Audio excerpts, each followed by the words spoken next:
Good morning, students. I hope you are fit and fine. Today, now discussing first chapter and of bipolarity. Topics why did the Soviet Union disintegrate? कि जो Soviet संघ है उसका विघटन क्यों हुआ, इसके बारे में डिस्कस करेंगे। इससे पहले जो टॉपिक पढ़ा था हमने, क्या पढ़ा था बेटा, आपको पता है कि जो मिखेल गोर्बाचोव जो है वो सोवियत संघ है उसका डिसइंटीग्रेशन कैसे हुआ। इसमें क्या होता है पता होगा आपको कि मिखेल जो गोर्बाचेव थे उन्होंने बहुत सारे रिफॉर्म करने की सोची, लेकिन रिफॉर्म जो उसने किया लेकिन वो उसमें क्या हुआ, सक्सेसफुल नहीं रहा। अगर वो सक्सेसफुल नहीं रहा तो इसी कारण उसका क्या हो गया, डिसइंटीग्रेशन हो गया। तो आओ पढ़ते हैं कि इसका डिसइंटीग्रेशन होने के क्या क्या कारण थे।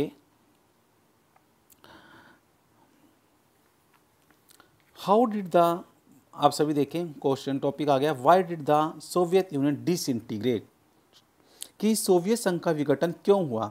How did the second most powerful country in the world suddenly disintegrate, कहते हैं कि विश्व की सबसे दूसरे नंबर की पावरफुल कंट्री थी, अचानक से डिसइंटीग्रेट कैसे होगी।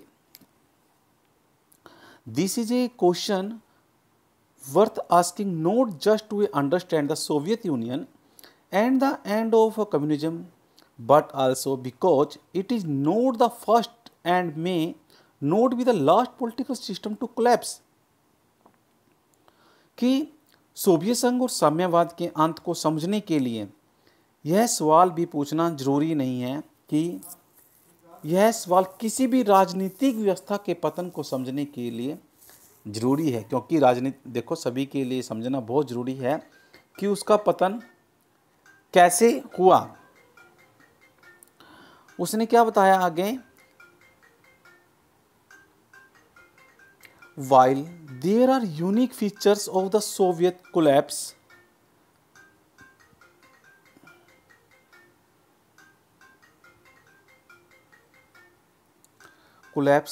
there may be more general lessons to be drawn from this very important case। उसने क्या कहा, क्योंकि सोवियत संघ के रूप में न तो कोई राज्य व्यवस्था पहली बार टूटी है और न ही आखिरी बार, क्योंकि they may be more general lesson, क्योंकि सोवियत संघ के विघटन के कुछ विशेष कारण जरूर हो सकते हैं, लेकिन कहते हैं कि इस मामले में एक सर्वमान्य इंपॉर्टेंट केस मिलेगा, जो भी कोई बात होगी इसी कारण उसका डिसइंटीग्रेट हुआ है। क्या कोई बच्चा बता सकता है कि उसका डिसइंटीग्रेट कैसे हुआ, जो पहले के पॉइंट में कुछ पॉइंट पढ़े थे। Yes, very good. क्या था, क्योंकि डिसइंटीग्रेट कारण था बेटा, क्योंकि वो डेवलपमेंट नहीं कर पा रहा था। हमने उसके पॉलिटिकल सिस्टम के बारे में पढ़ा, इकोनॉमिक सिस्टम के बारे में पढ़ा, उसके ड्रॉबैक भी पढ़े। क्या था ड्रॉबैक में, कि वो सारा का सारा पैसा किस पर लगाता था, वेपन्स पर, इसलिए उसने कभी इकोनॉमिक डेवलपमेंट के बारे में सोचा ही नहीं। यहाँ से आप अंडरलाइन भी कर लें, there is no doubt that the internal weakness of the Soviet political and economic institutions which failed to meet the aspiration of the people were responsible for the collapse of the system.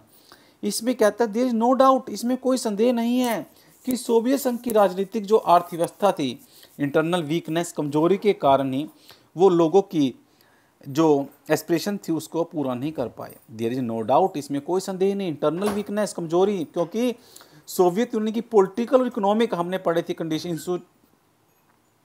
जो उसकी आर्थिक स्थिति थी अंदरूनी, which fail to meet the aspiration of the people, लोगों की इच्छाओं को पूरी नहीं कर पाई। We are responsible for the collapse of the Soviet system, और सोवियत सिस्टम के पतन का कारण भी यह, कोलैप्स क्या है बेटा, नष्ट होना है, पतन होना। Economic stagnation for many years led to serve the consumer shortage, and a large section of Soviet society began to doubt and question the system and to do so openly। दूसरा क्या कहा कि कई सालों तक तो अर्थव्यवस्था स्टैगमेंट रही। स्टैग्नेशन का अर्थ क्या है, स्टैग्नेशन का अर्थ होता है बेटा एक की जगह टिक कर रहना, समझ गए ना, तो उसमें इंक्रीज हुआ ना उसमें डिक्रीज हुआ, अर्थात जो इकोनॉमिक कंडीशन थी वो ऐसे की वैसी रही। इसमें उपभोक्ता वस्तुओं की बड़ी कमी तो हो गई, और सोवियत संघ की आबादी का एक बहुत बड़ा हिस्सा राज व्यवस्था की शक पर नज़र देखने लगा। अब उसने लगा कि अर्थव्यवस्था तो ऐसी की ऐसी है, और जो कंज्यूमर थे शॉर्टेज थे, क्योंकि वहाँ पर जो सोवियत संघ था वहाँ पर जो जनसंख्या थी बहुत अधिक थी, और उनको वो शक की नज़र से देखने लगा, क्योंकि उसके ऊपर began to question the system and to do so openly, अर्थात खुलेआम उस पर सवाल शुरू हो गए। क्या सवाल हुए? Why did the system become so weak and why did the economic stagnant. क्या क्वेश्चन पूछा कि यह व्यवस्था इतनी कमज़ोर कैसे हुई और अर्थव्यवस्था में गतिरोध क्यों आया। उसने पूछा why did Soviet system became the weak, कि सोवियत सिस्टम एकदम इतनी वीक क्यों हुई और उसकी अर्थव्यवस्था में कैसे गतिरोध क्यों नहीं हुआ, कि स्टैग्नेट रही। The answer is a partial clear. इसका उत्तर काफ़ी हद तक साफ है। क्या है देखो, अभी अंडरलाइन करना। The Soviet economic use much of its resources in the maintaining a nuclear and military arsenal and the development of its satellite states in Eastern Europe and within the Soviet system. The 5 Central Asian republics in particular, देखो आपको मैंने बताया पहले बताया था कि वो इस बात से स्पष्ट है क्योंकि सोवियत संघ ने क्या किया, अपने जितने भी रिसोर्सेज थे उसका सारा का सारा पैसा किस पर लगाया? न्यूक्लियर पर, परमाणु हथियार पर लगाया और सैन्य समाजों के सम्मान पर लगाया। उसने अपने संसाधन, उसने सारे के सारे जितने भी अपने रिसोर्सेज संसाधन थे किससे? ईस्ट यूरोप के पिछले देशों पर खर्च, विकास पर भी खर्च किए ताकि वे सोवियत नियंत्रण में बने रहे। उसने क्या किया, सारा का सारा पैसा एक तो न्यूक्लियर पे लगाया, दूसरा क्या किया कि जो सेंट्रल एशियन रिपब्लिक थी, जो सोवियत संघ के पूर्वी यूरोप की जो भी कंट्री थी उसके डेवलपमेंट पर खर्च कर दिया। क्यों कर दिया? कि मेरा पार्ट बना रहे, कि मेरा उसके ऊपर कंट्रोल रहे। This led to a high economic burden that the system could not cope with. इससे क्या हुआ? सोवियत संघ पर गहरा आर्थिक दबाव बना और सोवियत व्यवस्था इसका सामना नहीं कर सकी। एट द सेम टाइम, इसी के साथ एक और बात हुई। क्या हुई? पढ़ते हैं। Ordinary citizens became more knowledge about the economic advance of the west. जो पश्चिम लोग थे, पश्चिमी के मुल्कों की तरक्की के बारे में सोवियत संघ के आम नागरिकों की जानकारी बढ़ी। अब ईस्ट यूरोप के वालों को पता लग गया कि जो वेस्ट यूरोप के लोग हैं उनकी तो अभी डेवलपमेंट बढ़ रही है, तो सोवियत संघ के आम नागरिकों की जानकारी बढ़ने लगी। जैसे जैसे उनको पता लगा कि वेस्ट के लोग तरक्की कर रहे हैं, तो they could see the disparities between their system and the system of the west. तो वे क्या करेंगे? वह अपनी अपनी राज्य व्यवस्था, पश्चिमी देशों की राज्य व्यवस्था के बीच मौजूद अंतर को भांप सकते थे। और दे कुड, उसने क्या कहा? After years of a being told that the Soviet, सालों से इन लोगों को बताया जा रहा था, क्या बताया जा रहा था कि सालों से इनको बताया जा रहा था कि सिस्टम वाज, इनको क्या बताया जा रहा था बेटा? कि system was better than western capitalism. इनको ये बताया जा रहा था कि जो सोवियत राज्य व्यवस्था पश्चिमी पूंजीवाद से बेहतर है। लेकिन कभी न कभी आपको पता है सच्चाई सामने आती है, क्योंकि ईस्ट यूरोपियन को क्या बताया जा रहा था कि अब बहुत अच्छे हैं। System was better than western capitalism, भी पूंजीवाद से वेस्टर्न से अच्छी है, लेकिन ऐसा नहीं था। The reality of its a backwardness came as a political and a physiological shock. लेकिन सच्चाई यह थी कि सोवियत संघ पिछड़ चुका था और अपने पिछड़ेपन की पहचान से लोगों को राजनीतिक मनोवैज्ञानिक रूप से धक्का भी लगा। अर्थात जब लोगों को रियलिटी पता लगा कि हमारा देश बिछड़ चुका है, तो लोगों को क्या लगेगा? धक्का लगा। इसकी ये भी लाइन अंडरलाइन कर लेना बेटा। The Soviet Union had become the stagnant in the administrative and political sense as well. कहते हैं कि जो सोवियत संघ है प्रशासनिक और राजनीतिक रूप से गतिरोध हो चुका था, इसलिए कहते हैं the communist party that had ruled the Soviet Union for 17 years was the accountable to the people. आपको पहले ही बुक में लिखवाया, क्योंकि सोवियत संघ पर 70 साल तक एक ही पार्टी ने राज किया। उस पार्टी का नाम था CPSU। आपको पहले भी बताया है, एक ही पार्टी अगर 70 साल तक राज करेगी, आप क्या समझते हैं डेवलपमेंट कर पाएगा? नहीं कर पाएगा। तो वही रियलिटी है। उसे लिखा communist party that had ruled the Soviet Union for 70 years was not accountable to the people। कि सोवियत संघ पर जो कम्युनिस्ट पार्टी थी लगभग 70 सालों तक शासन किया, और यह पार्टी अब भी जनता के प्रति कोई जवाबदेह नहीं रही। Ordinary people were aligned by the slow and stifling administration, rampant corruption, inability of the system to correct mistake it had made, the unwillingness to allow more opens in government, and the centralization of authority in the wasteland। उन्होंने क्या कहा कि सारा का सारा जो administration था और बहुत अधिक भ्रष्टाचार हो गया, और उन्होंने अपनी गलतियों को सुधारने की व्यवस्था में भी वो असक्षम हो गए। शासन से ज़्यादा खुलापन लाने के प्रति अनिच्छा करने लगे, जिससे क्या हुआ, जो देश की जो पूरी की पूरी विशालता थी वो भी समाप्त होती चली गई। इन सारी बातों के कारण आम जनता अलग थलग पड़ गई। और क्या हुआ,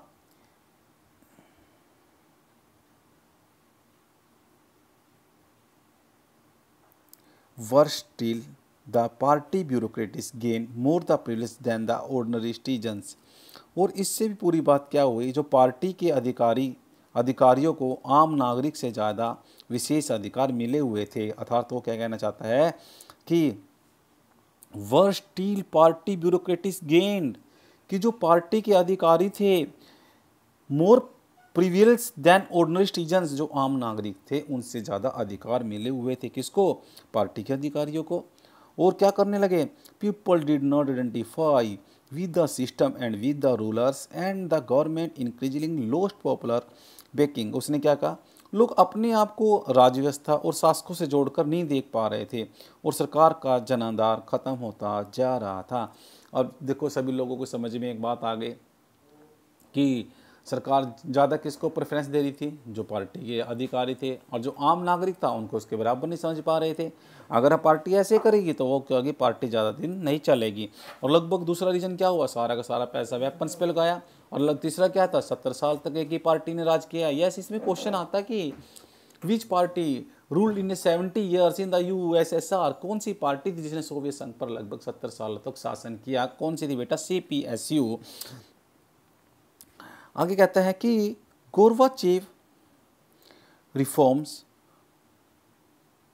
promise to deal with this problems. Mikhail Gorbachev ने सुधारों में इन दोनों समस्याओं का समाधान करने का वायदा किया था।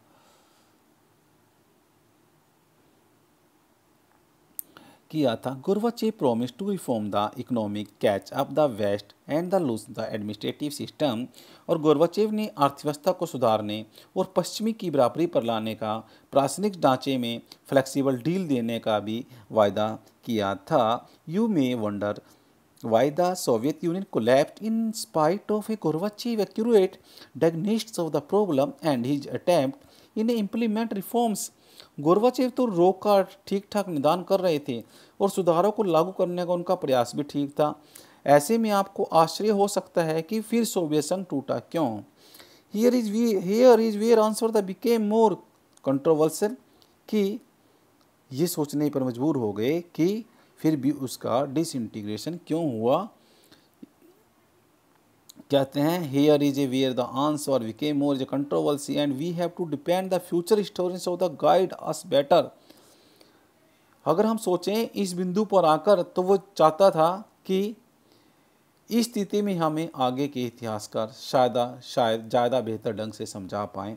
देखते हैं क्या बताना चाहते हैं आगे के जो हमारे हिस्टोरियंस हैं वो क्या कहना चाहते हैं।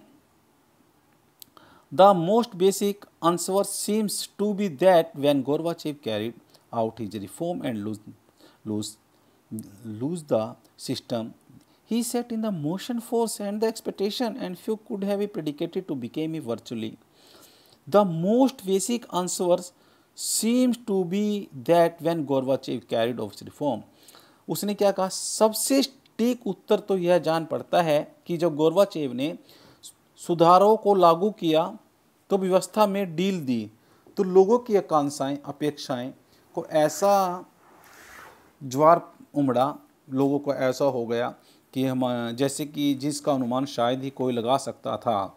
ऐसा होने लगा कि जब क्या हुआ, उसने क्या कहा, जब उसने गोर्बाचेव ने सटीक आंसर देना शुरू किया तो गोर्बाचेव ने सुधारों को लागू किया। जब उसने रिफॉर्म करना शुरू किया मिखेल गोर्बाचेव ने, तो लोगों को क्या लगने लगा कि उसने ये सारे के सारे सिस्टम में ढील भी दे दी, और लोगों की जितनी भी एस्पिरेशन थी, अपेक्षा थी, ऐसा ज्वार उमड़ा कि शायद जो उन्होंने अनुमान लगाया था वो हो सकता था। इम्पॉसिबल टू कंट्रोल, और इस पर काबू पाना भी एक अर्थ में क्या था, इम्पॉसिबल, असंभव हो गया। There were sections of a Soviet society which felt that Gorbachev should have moved much faster and were disappointed and impatient with his methods. उसने क्या कहा, सोवियत संघ में जनता के एक तबके की सोच यह थी कि गोर्बाचेव को ज़्यादा गति से कदम उठाने चाहिए, और ये लोग उनकी कार्य पद्धति से धीरज खो बैठे और निराश हो गए। उसने क्या किया कि समाज के अंदर बहुत सारे लोग ये समझते थे Gorbachev should have a mood much faster, अब तेज गति से कार्य करे, और वर disappointed the impatient with the methods. लेकिन क्या हुआ, कुछ लोग उसके इस मेथड से क्या हो गया, अपना धीरज खो बैठे, और जब कुछ बात ऐसे धीरज खो बैठे तो क्या हो जाएंगे, एंग्री हो गए, impatient with the methods. They did not benefit in the way they had hoped, और दे बेनिफिटेड टू स्लोली। इन लोगों ने सोचा कि लोगों ने जैसा सोचा था वैसा फ़ायदा तो उन्हें नहीं हुआ। यह संभव है कि उन्हें बहुत धीमी गति से फ़ायदा हो रहा था। उन्होंने सोचा कि हमने जो सोचा था भी तेज़ गति से फ़ायदा होगा, ऐसा तो नहीं हुआ, लेकिन उनको स्लोली, धीरे धीरे फ़ायदा हो रहा था। Other specifically member of the communist party and those who were served by the system took exactly the opposite view. जनता के एक हिस्से, खासकर कम्युनिस्ट पार्टी के सदस्य और भी जो लोग थे, वो सोवियत व्यवस्था के फायदे में थे कि विचार उसके विपरीत हैं। उन्होंने क्या कहा, they feel that their power and privilege were eroding and the Gorbachev was the moving the quickly. इनका कहना था कि हमारी जो पावर है, सत्ता है और विशेषाधिकार अब कम हो रहे हैं। क्यों?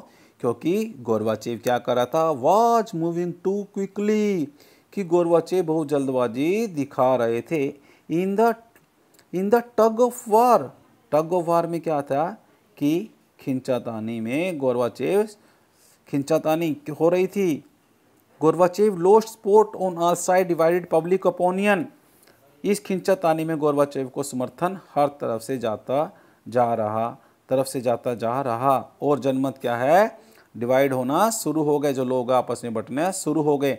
Even those who were with him became the disillusions and they felt that he did not adequately defend his own policies.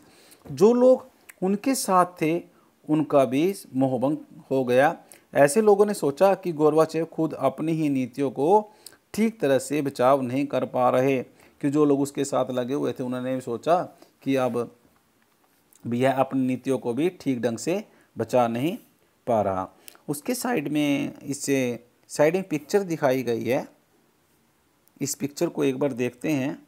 जो ये पिक्चर आप स्क्रीन पर देख रहे हैं, leaders of the Soviet union का ये भी एक लीडर है। इनका नाम था लियोनिड ब्रेजनेव। क्या नाम था बेटा? Leonid Brezhnev. बहुत इंपॉर्टेंट नेम है। इनका जन्म 1906 में हुआ और 1982 में इनकी डेथ हो गई। और leader of the Soviet union के जो लीडर थे उनका टाइम पीरियड इनका 1964 से 82 रहा। आपको पता है 1964 में क्या हुआ था इंडिया में? बता सकता है कोई स्टूडेंट्स? पहले भी डिस्कस किया है, बताओ। 1964 में हमारे देश के प्रथम प्रधानमंत्री माननीय श्री पंडित जवाहरलाल नेहरू की मृत्यु हुई थी। आपको फिर बार बार बता जाता, जितने भी सेशन आते हैं उसको आप अच्छे से पढ़ें। Proposed Asian collective security system asset with the detente phase in relation with the US involved in suppressing a popular rebellion in Czechoslovakia and in invading Afghanistan। आपको पता है अफगानिस्तान पर कब अटैक हुआ था, अधिकार किया था यूएसएसआर ने, बताएगा कोई बच्चा? अफगानिस्तान पर हुआ था बेटा 1979 में। उसने क्या कहा, 64 सोवियत संघ के जब वो राष्ट्रपति थे 64 से 82 तक, उसने क्या कहा कि जितने भी एशिया की सामूहिक सुरक्षा की व्यवस्था का सुझाव दिया है, अमेरिका के साथ यूएस अमेरिका के साथ संबंधों में तनाव की कमी के दौर से संबंध, चेकोस्लोवाकिया के जन विद्रोह के दमन और अफगानिस्तान पर आक्रमण में भी वो शामिल थे। उसने क्या कहा, वो कहाँ कहाँ पर शामिल थे जिस समय वो सोवियत संघ के राष्ट्रपति थे। अमेरिका के साथ जब रिलेशन हुए और उसमें भी तनाव की कमी आई, और चेकोस्लोवाकिया में क्या, जब विद्रोह हुआ, इन्वेडिंग आक्रमण हुआ, युद्ध हुआ, तो उस समय भी वो आक्रमण में शामिल थे। Thank you, have a good day. आप सभी बच्चे इन पुस्तक को सामने रखकर ही आप इसको रीड करें, क्योंकि ये पुस्तक आपको पहले ही पढ़ाई जा चुकी है प्लस 2 क्लास के लिए, और असाइनमेंट्स आपको भी सेंड कर दिए जाएंगे। जब ये लेसन समाप्त होगा फिर एक छोटा सा टेस्ट भी रखेंगे, टेस्ट सेंड करेंगे, आप उसको, आशा है कि आप उसको ध्यान से पढ़ें, और जो क्लास में आपको अंडरलाइन करवाया है या नोट्स दिए हैं आप उसको भी ध्यान से पढ़ेंगे। Thank you, have a good day. और आप जो भी ये अंडरलाइन कराने के लिए बोलते हैं, करने के लिए, तो आप अंडरलाइन ज़रूर करें बेटा। आपको पता है कि अंडरलाइन करने से ही इसका सलूशन होगा, क्योंकि अंडरलाइन करेंगे तभी हमको पता लगेगा भी सर ने क्या पढ़ाया है क्या नहीं पढ़ाया है। आप उसको भी अंडरलाइन करें। Thank you, have a good day बेटा अगेन।